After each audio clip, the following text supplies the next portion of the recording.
Hello students, good morning. Welcome to your own YouTube channel learn English with Pradeep. Tense की series चल रही है। आज की क्लास में हम लोग फ्यूचर कॉन्टिन्यूअस टेंस या इम्परफेक्ट टेंस का अध्ययन करेंगे। आइए इसकी पहचान से शुरुआत करते हैं। फ्यूचर कॉन्टिन्यूअस टेंस की पहचान इस प्रकार से होती है। इस टेंस के वाक्यों में भविष्य में कार्य का जारी रहना पाया जाता है और कार्य के जारी रहने की अवधि या समय नहीं दिया रहता है। ठीक है, कार्य के जारी रहना पाया जाता है फ्यूचर टेंस में, लेकिन कार्य के जारी रहने का समय नहीं दिया होता है। हिंदी वाक्यों में कैसे इसकी पहचान करेंगे? तो हिंदी वाक्यों में क्रियाओं के अंत में रहा होगा, रही होगी, रहा होगा या रहे होंगे आदि शब्द पाए जाते हैं। ट्रांसलेशन कैसे करना, रूल्स ऑफ ट्रांसलेशन है। इसका अफर्मेटिव सेंटेंस का नियम होता है हिंदी से इंग्लिश ट्रांसलेट करने का कि आई और वी के साथ शैल बी और वर्ब की आईएनजी फॉर्म का प्रयोग करते हैं। क्या? आई और वी के साथ शैल बी और वर्ब की आईएनजी फॉर्म का प्रयोग करते हैं। एग्जाम्पल के द्वारा समझिएगा, जैसे मैं अपने भाई को पत्र लिख रहा हूँगा। मैं आई के साथ हम लोग शैल बी का प्रयोग करते हैं, तो आई शैल बी और वर्ब की ING form writing, I shall be writing a letter to my brother. मैं अपने भाई को पत्र लिख रहा हूँगा। I shall be writing a letter to my brother. उसी प्रकार से नेक्स्ट नंबर है, हम वाचनालय में समाचार पत्र लिख रहे होंगे। वाचनालय समझते हैं, रीडिंग रूम जिसे कहते हैं, रीडिंग रूम या पढ़ने का कक्ष, स्टडी रूम। तो हम वाचनालय में समाचार पत्र पढ़ रहे होंगे। वी के साथ भी हम लोग शैल बी और वर्ब के एनजी फॉर्म का प्रयोग करते हैं। तो we shall be reading newspapers in the reading room. We shall be reading newspapers in the reading room. इस प्रकार से हमें करना है। अगर हम लोग इसके सेकेंड रूल की बात करें, इसका सेकेंड रूल कहता है आई और वी के अतिरिक्त अन्य सभी सब्जेक्ट के साथ हम लोग विल बी और वर्ब के आईएनजी फॉर्म का प्रयोग करते हैं। जैसे तुम कल इस समय फुटबॉल खेल रहे होगे। You will be playing football at this time tomorrow. Future tense में हमेशा कल के लिए टुमारो का प्रयोग करते हैं, तो जाएगा you shall be playing football at this time tomorrow. उसी प्रकार सेकेंड एग्जाम्पल है, वे किसान अपने खेत जोत रहे होंगे। जोतना मीन्स प्लो करना, आईएनजी प्लोइंग। दोज फार्मर्स, वे किसान, those farmers will be ploughing their fields. उसी प्रकार थर्ड एग्जाम्पल है, ये लड़कियां गुड़ियों से खेल रही होंगी। These girls will be playing with dolls. These girls will be playing with dolls. ठीक है ना? तो अगर हम लोग इसके फ्यूचर कॉन्टिन्यूअस टेंस के नेगेटिव सेंटेंस की बात करें तो इसका नियम कहता है, इस टेंस के नेगेटिव सेंटेंस बनाने में विल या शैल के बाद हम लोगों को नॉट का प्रयोग कर देना होता है। जैसे इसका नियम कहता है, हम बाजार में खिलौने नहीं खरीद रहे होंगे। We shall not be परचेइंग।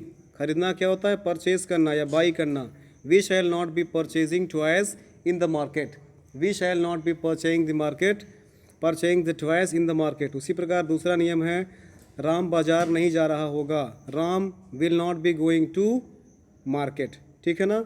Interrogative sentence की चर्चा करेंगे तो इंट्रोगेटिव सेंटेंस का हमारा नियम, पहला नियम कहता है, जिस वाक्य के प्रारंभ में क्या शब्द दिया होता है तो उसके लिए हम लोग इंग्लिश में ट्रांसलेट करते समय पहले विल या शैल का प्रयोग करते हैं, फिर सब्जेक्ट का प्रयोग करते हैं, इसके बाद बी और वर्ब, इसके पश्चात वर्ब के आईएनजी फॉर्म का प्रयोग करते हैं। जैसे क्या मैं नई पुस्तकें खरीद रहा हूँगा। शैल आई बी बाइंग न्यू बुक्स। क्या हो जाएगा? शैल आई बी बाइंग न्यू बुक्स। क्या मैं नई पुस्तकें खरीद रहा हूँगा। शैल आई बी बाइंग न्यू बुक्स। इसे दूसरा नंबर एग्जांपल देखिए, क्या वह कल तुम्हारे पास आ रहा होगा। Will he be coming to you tomorrow. Will he be coming, will का प्रयोग करेंगे, विल या शैल का प्रयोग करेंगे, फिर सब्जेक्ट, फिर बी का प्रयोग करेंगे, फिर वर्ब के आईएनजी फॉर्म, तो हो जाएगा will he be coming to you tomorrow. ठीक है। इंट्रोगेटिव सेंटेंस का दूसरा नियम कहता है, यदि कोई प्रश्नवाचक वाक्य हिंदी वाक्यों में सेंटेंस के बीच में दिया होता है तो पहले उस प्रश्नवाचक शब्द की हिंदी इंग्लिश बनाते हैं, फिर विल या शैल का प्रयोग करते हैं, फिर कर्ता, फिर बी, इसके बाद वर्ब की आईएनजी फॉर्म का प्रयोग करते हैं। याद रहेगा आपको, जब प्रश्नवाचक वाक्यों में हिंदी वाक्यों में प्रश्नवाचक शब्द सेंटेंस के बीच में दिया होता है, ठीक है ना, जिसका उत्तर हम लोग यस या नो में नहीं दे सकते हैं, तो उसको इंग्लिश में ट्रांसलेट करने के लिए पहले उस प्रश्नवाचक शब्द की अंग्रेजी लिखते हैं, फिर हम लोग को विल या शैल का प्रयोग करना होता है, फिर सब्जेक्ट के बाद हमको बी और फिर इसके बाद वर्ब की ING form plus object plus others का प्रयोग करना होता है, लास्ट में क्वेश्चन मार्क का प्रयोग करना होता है। जैसे एग्जाम्पल के द्वारा समझते हैं, ये लड़के सड़क पर क्यों खड़े हो रहे होंगे, ये लड़के सड़क पर क्यों खड़े हो रहे होंगे। तो क्यों के लिए क्या होता है इंग्लिश में, वाई। तो वाई, इसके बाद क्या करेंगे, विल या शैल में से लड़के हैं तो विल का प्रयोग करेंगे। Why will these boys be standing on the road, why will these boys be standing on the road. इसी प्रकार दूसरा कहता है अध्यापक इस समय क्या पढ़ रहे होंगे। तो क्या के लिए, वाट। वाट के बाद शैल विल में अध्यापक है तो विल का प्रयोग करें। What will the teachers be teaching in eight this time, what will the teacher be teaching eight this time.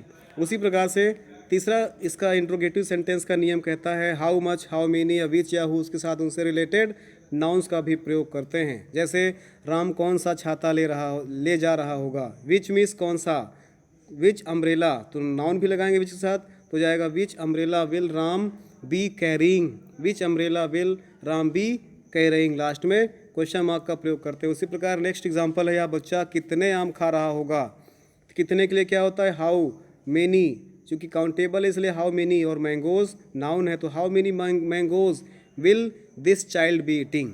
ठीक है ना। चलिए उसका अगर तीसरा चौथा रूल देखते हैं। यदि प्रश्नवाचक वाक्य हु जो कि कर्ता का कार्य करता है से प्रारंभ हो रहा हो तो, या फिर हिंदी वाक्यों में कहीं पर दिया हो कौन, तो उसको इंग्लिश में बनाते समय पहले हम लोग हु लिखते हैं। हु सब्जेक्ट का भी कार्य करता है, फिर विल या शैल का प्रयोग करते हैं। बाकी अन्य नियम पुराने नियम की तरह ही, जैसे मैदान में कौन खेल रहा होगा, who will be playing in the field, who will be playing in the field. उसी प्रकार से पांचवा रूल कहता है यदि प्रश्नवाचक वाक्य निषेधात्मक हो अर्थात नकारात्मक हो तो सब्जेक्ट तो पहले नेगेटिव सेंटेंस लगा देंगे, उसके बाद कर्ता। तो नेगेटिव सेंटेंस अगर हो तो ध्यान दीजिएगा फिर से, अगर नेगेटिव सेंटेंस हो तो हमें कर्ता के पश्चात बी और बी से पहले नॉट का प्रयोग, अर्थात सब्जेक्ट और बी के बीच में नॉट का प्रयोग करना पड़ता है। जैसे क्या मैं कार्य नहीं कर रहा हूँगा, क्या मैं कार्य नहीं कर रहा हूँगा, क्या मैं कार्य नहीं कर रहा हूँगा। तो यहाँ पर ये हमारा हेल्पिंग टाइप में है तो पहले शैल, फिर आई, फिर हमको क्या करना है, सब्जेक्ट और बी के बीच में नॉट लगाना है। सब्जेक्ट आई है और बी है, इसके बीच में हमें नॉट का प्रयोग कर देना है। तो शैल आई नॉट बी वर्किंग, ठीक है ना। और लास्ट में हमें क्या करना पड़ता है, लास्ट में हमें क्वेश्चन मार्क का प्रयोग करना पड़ता है। तो ठीक है, इस प्रकार से हमने जाना कि ये फ्यूचर कॉन्टिन्यूअस टेंस का क्या नियम है ट्रांसलेट करने का। तो सो गाइस नेक्स्ट क्लास के लिए वेट करिए, तब तक के लिए थैंक्स फॉर वॉचिंग मी। जय हिंद।